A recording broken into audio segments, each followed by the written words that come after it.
gotta stop this. Okay, no, I'll keep it on. Ladies and gentlemen, I'm Eddie Marcus, and I'm here again, spokesman and advocate of basic human rights for all people. I was just chilling out, and I reflected on the argument about creation versus evolution. There are so many people who believe that the earth and all existence is the result of a big bang.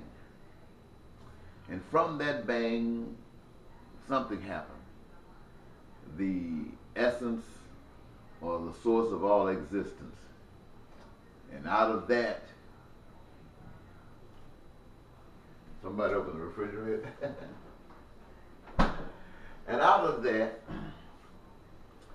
started a process of one object turning into something else and something else turning into something else.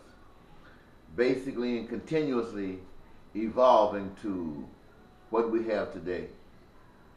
And that is sufficient enough for their belief, their affirmation for evolution. And then there are those who believe that all existence is the result of a mind, is the result of conscious thinking, conscious planning,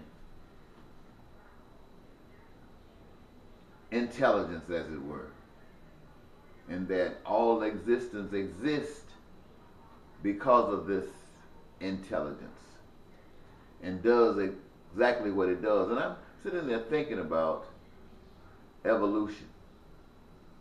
And it seemed to me during that thought process that even evolution requires thinking, requires intelligence, requires an aim, an objective.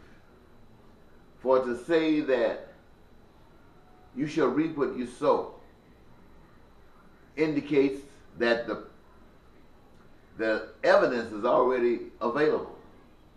And that's why the statement can be made that the seed that is planted will obviously give back the fruit, because the creative process has been so designed that that statement would be true. That if a bang occurred, the creative process had already taken place to the degree that a bang took place. And that process, for which evolutionists usually refer to as evidence, is the result of intelligence, the result of a plan, and the process is working. But even that is just something to blur the vision, something to keep the mind off the true objective of life. And I say the true objective of life because it is basically common amongst all people. And that is to have purpose in life, to be satisfied in life. And since we all have dreams, that our dreams will come true. Every human being on the face of the earth got a dream, an ambition. And they would love for that dream to come true. And in most of those dreams, it finds the people having their wants and desires met. Wants and desires met. And those wants would bring laughter and joy into their lives.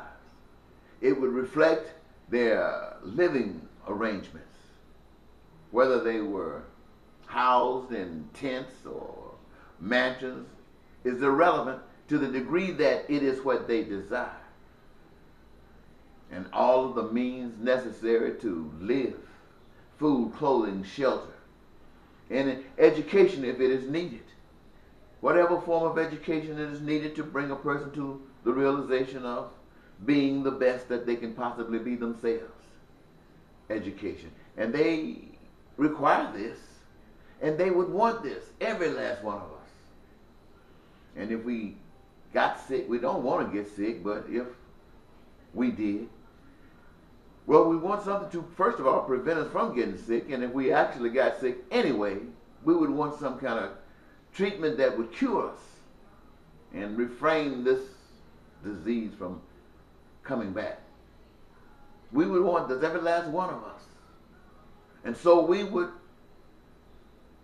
allow in our own minds whatever research, whatever discovery process must be exercised in order to be able to accomplish this. And then most of all, none of us want to just exist. For pleasure in existence alone becomes a maggot. And so we find ourselves yearning, every last one of us, to do something. Not just anything, but that which is in our heart to do, that which brings us our greatest pleasure in doing, in just simply doing. And I find that that in itself plays a process in meeting needs when they come together with that talents and gifts of every individual, of creating that which we the people determine always that are essential and necessary in our lives. That is the process by which peace, prosperity, and joy exist amongst the people, excommunicating any ideas of terrorism and war and crime and violence and poverty. All of these things. This is what each of us would really want. But how do we achieve these things in a society which has taught us the opposite of achievement, which has taught us that some of us are better and deserve more, some of us are better, and in that all of the negativities in mind and material exist.